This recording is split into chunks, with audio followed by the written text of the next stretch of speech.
Team கலைப்பு, பகிரங்க மன்னிப்பு, appointment தராத அமித்ஷா, அப்பாவிடம் சரண்டரான விஜய். இது குறித்து தான் இந்த வீடியோல விரிவா பார்க்க போறோம். வாங்க வீடியோக்குள்ள போகலாம். உங்கள் லெஜண்ட் சரவணாவில் தீபாவளி பரிசாக பவனுக்கு ரூபாய் 1200 தள்ளுபடி. ஆச்சி ராயல் குலோப் ஜாமுன் பேக்ஸ் 1 வாங்கினால் 1 இலவசம். அப்பவும் இப்பவும் அதிரடி கலெக்ஷன், சரவெடி செலிப்ரேஷன். குமுதம் நேயர்களுக்கு வணக்கம். நான் உங்கள் இளையராஜா. இது குமுதம் ரிப்போர்ட். கரூர் சம்பவத்தை அடுத்து என்ன செய்வதென தெரியாமல் கதி கலங்கி நிற்கிறார் விஜய். நீதிமன்றமும் தன் பங்குக்கு சாட்டையை சுழற்ற திக்கு தெரியாமல் ஓடிப்போய் ஒளிந்திருக்கிறார்கள் விஜயை சுற்றியிருந்த ஆட்கள். காங்கிரஸ், பாஜக என இரு தரப்பிடமும் பேச்சுவார்த்தை தொடங்கியிருக்கும் தாவேகாவிற்கு தற்போது வரை யாரும் கை கொடுக்கவில்லை என்பதுதான் நிஜ நிலவரம். இறுதியாக விஜய் தன் தந்தை எஸ்ஏசியிடம் சரண்டர் ஆகியிருக்கிறார் என்பதுதான் விஜயின் கரூர் கருப்பு புத்தகத்தின் லேட்டஸ்ட் சாப்டர். பயத்தில் விஜய். கரூர் பலிகளை அடுத்து விஜய் அவர்கள் தன்னுடைய நீலாங்கரை வீட்டில் 12 மூத்த வழக்கறிஞர்களை அழைத்து சட்ட ரீதியான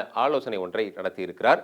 அந்த ஆலோசனையில் கலந்து கொண்ட ஒரு மூத்த வழக்கறிஞர் நம்மிடம் பேசினார். அதாவது நடிகர் விஜய் அவர்கள் கரூர் துயர சம்பவத்திற்கு பின் மிகுந்த பயந்த ஒரு மனநிலையில் தான் இருக்கிறார். குறிப்பாக அவருடைய கட்சியை சேர்ந்த பொதுச் செயலாளர் புசி ஆனந்த், ஆதவ் அர்ஜுனா, நிர்மல் இவர்களை எல்லாம் போலீசார் கைது நடவடிக்கைக்காக நெருங்கியிருப்பதை அறிந்த விஜய் அவர்கள் அவர்களுடைய நிலைமைதான் தனக்கும் ஏற்படுமோ என்று பயத்தில் இருப்பதாக சொன்னார். வழக்கறிஞர்களுடன் அவர் ஆலோசனை நடத்திய போது சட்ட ரீதியான பல்வேறு கருத்துக்கள் தெரிவிக்கப்பட்டிருக்கு. குறிப்பாக அவ்வளவு எளிதாக விஜய் அவர்களை போலீசார் கைது செய்ய மாட்டாங்க அப்படின்னு தெரிவிச்சிருக்காங்க. அதே சமயம் நீதிமன்றம் இதில் தலையிட்டு அதிக நெருக்கடியை தந்தால் போலீசார் விஜயை கைது செய்யவும் வாய்ப்பு இருக்கிறது என்றும், அப்படி ஒருவேளை விஜய் அவர்கள் கைது செய்யப்பட்டால் என்னென்ன பிரிவுகளின் கீழ் வழக்குகள் அவர் மீது பாயும் என்றும் முன்ஜாமீன் குறித்தும் இந்த ஆலோசனை கூட்டத்தில் வழக்கறிஞர்கள் தங்களுடைய கருத்துக்களை எல்லாம் தெரிவிச்சிருக்காங்க. அதுபோல இந்த ஆலோசனை கூட்டத்தின் இறுதியில் என்ன சொல்லியிருக்காங்க அப்படின்னா, ஒரே சமயத்தில் மத்திய அரசையும் மாநில அரசையும் எதிர்த்து அரசியல் செய்வது என்பது அவ்வளவு சாதாரண ஒரு விஷயம் கிடையாது. இந்த மாதிரியான சூழ்நிலையில்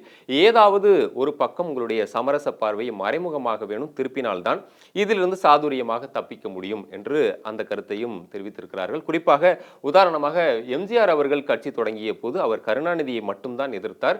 மத்தியில் அப்பொழுது ஆட்சியில் இருந்த காங்கிரஸை அவர் எதிர்க்கவில்லை. குறிப்பாக மத்தியில் ஆட்சியில் இருந்த காங்கிரஸ் எம்ஜிஆரை ஆதரித்திருக்கிறது. அதே போல இடதுசாரிகளும் எம்ஜிஆர் பக்கம் நின்றார்கள். ஆனால் தற்போது உங்கள் பக்கம் வலுவாக ஒருவர் கூட இல்லை என்பதையும் அவர்கள் தெரிவித்திருக்கிறார்கள். பாஜக நிலைப்பாடு என்ன? இதற்கு பிறகுதான் விஜய்க்கு ஆதரவாக பாஜக இருப்பது போலவும் விரைவில் விஜய் அவர்கள் உள்துறை அமைச்சர் அமித்ஷாவை சந்தித்து கரூர் துயர சம்பவம் குறித்து முறையிட்டு இதற்கு உரிய நிவாரணத்தை தேடப் போவதாகவும் தகவல்கள் வெளியாகின. இதை உறுதிப்படுத்தும் விதமாக ஆதவ் அர்ஜுனா அவர்களும் திடீரென டெல்லி விசிட்டும் அடித்திருந்தார். அவர் அமித்ஷாவிடம் நேரம் கேட்டு காத்திருந்த நிலையில் கரூர் விவகாரம் நீதிமன்றம் மற்றும் போலீசாரிடம் விசாரணையில் இருப்பதால் உள்துறை அமைச்சர் அமித்ஷா அவர்கள் விஜயை சந்திக்க விரும்பவில்லை என்று கூறப்படுகிறது. அதன் பிறகே ஆதவ் அர்ஜுனா அவர்கள் உத்தரகாண்ட் மாநிலத்திற்கு விரைந்திருக்கிறார். ஆனால் அதே சமயம் ஆதவுடன் சென்றிருந்த விஜயனுடைய பாதுகாப்பு வீரர்களிடம் உள்துறை அமைச்சகம் விசாரணை செய்திருக்கிறது. அதன் அடிப்படையில் ஒரு ரிப்போர்ட் ஒன்றையும் தயார் செய்திருக்கிறார்கள். அந்த நேரத்தில் விசாரணையின் போது ஆதவ் அர்ஜுனாவை உடன் இருக்க அனுமதி அளிக்கவில்லை என்றும் சொல்லப்படுகிறது. தொடர்ந்து ஆதவ் தரப்பில் ஒரு முக்கியமான அரசியல் ஆலோசகர் ஒருவரை அணுகியதாகவும், ஆனால் அவர் இதில் ஈடுபாடு காட்டவில்லை என்றும் தெரிகிறது. அதே சமயம் ஆதவ் அர்ஜுனா மீது நீதிமன்றம் சட்ட நடவடிக்கை எடுக்க வேண்டும் என்று உத்தரவிட்டிருந்த நிலையில் இன்னும் அவர் வடக்கில் முகாமிட்டிருப்பவர் காங்கிரஸில் சில முக்கிய புள்ளிகளை சந்திப்பதற்காக நேரத்தை கேட்டு காத்திருப்பதாகவும் சொல்கிறார்கள். ஒதுங்கிய பாஜக.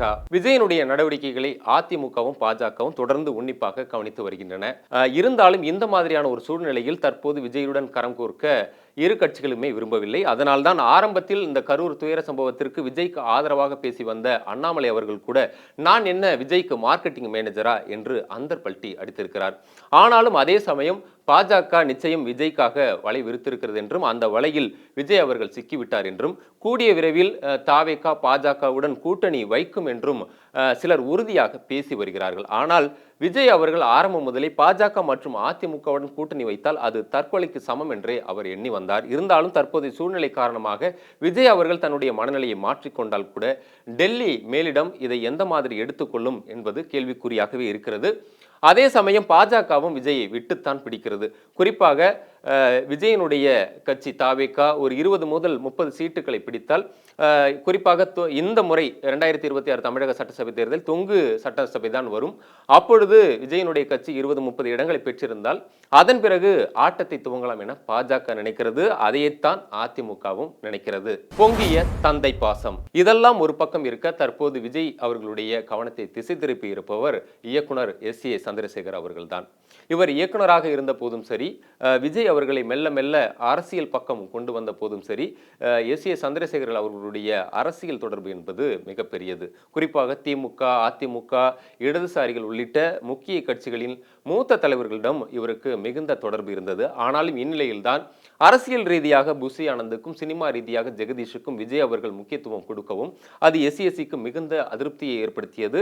இது தொடர்பாக சில பேட்டிகளில் வெளிப்படையாகவே SCSC அவர்கள் வெடிக்கவும் செய்தார். அதனால்தான் தந்தை SCSC அவர்களை விஜய் அவர்கள் ஒதுக்கியும் வைத்திருந்தார். இந்நிலையில்தான் இயக்குனர் SCSC அவர்கள் தன் மகன் விஜயை தொடர்பு கொண்டு கரூர் விவகாரம் தொடர்பாக பேசி விஜயிடம் நம்பிக்கையை அளித்திருப்பதாக சொல்லப்படுகிறது. வழிநடத்த போகும் SCSC கடந்த 4ஆம் தேதி விஜயிடம் தொடர்பு கொண்டு பேசிய SCSC அவர்கள் இந்த கரூர் சம்பவத்தினுடைய சூடு குறைந்த பிறகு பாதிக்கப்பட்ட இடத்திற்கு நேரில் சென்று பகிரங்க மன்னிப்பு கேட்க வேண்டும்.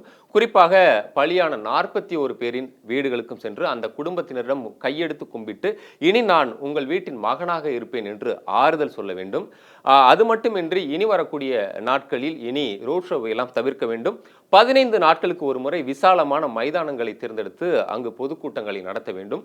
அதுபோல இனி சிஎம் சார், அங்கிள் என மரியாதை குறைவாக யாரையும் பேசக்கூடாது. குறிப்பாக ஸ்டாலின், EPS போன்ற அரசியல் சீனியர்களை மரியாதையாகவே அழைக்க வேண்டும் என்று சொன்னதோடு குறிப்பாக விஜயை சுற்றி இருக்கக்கூடிய டீமையும் மாற்றி அமைக்க வேண்டும் என்று சொல்லியிருக்கிறார். முடியாத பட்சத்தில் குறைந்தபட்சம் ஒரு நல்ல பொலிட்டிக்கல் ஆலோசகரையாவது உடன் வைத்துக் கொள்ள வேண்டும் என்றும் SCSC அவர்கள் விஜய் அவர்களிடம் அறிவுறுத்தி இருக்கிறார். ஆனாலும் இவ்வளவையும் கேட்டுக்கொண்ட விஜய் அவர்கள் கனத்த மௌனமாகவே இருந்திருக்கிறார் என்றும் அந்த மூத்த வழக்கறிஞர் நம்மிடம் பகிர்ந்து கொண்டார். இதற்கு பிறகு விஜய் அவர்களுடைய தந்தையார் இயக்குனர் S.A. சந்திரசேகர் அவர்களை தொடர்பு கொண்டு நாம் கேட்டபோது, விஜய் அவர்கள் என்னுடைய மகன், அவரிடம் பேசுவதற்கு 1000 விஷயங்கள் இருக்கின்றன, நான் பல விஷயங்களை அவரிடம் பேசுவேன், அதையெல்லாம் நான் பொதுவெளியில் பகிர்ந்து கொள்ள வேண்டும் என்று கட்டாயம் கிடையாது என்று சுருக்கமாக முடித்துக் கொண்டார்.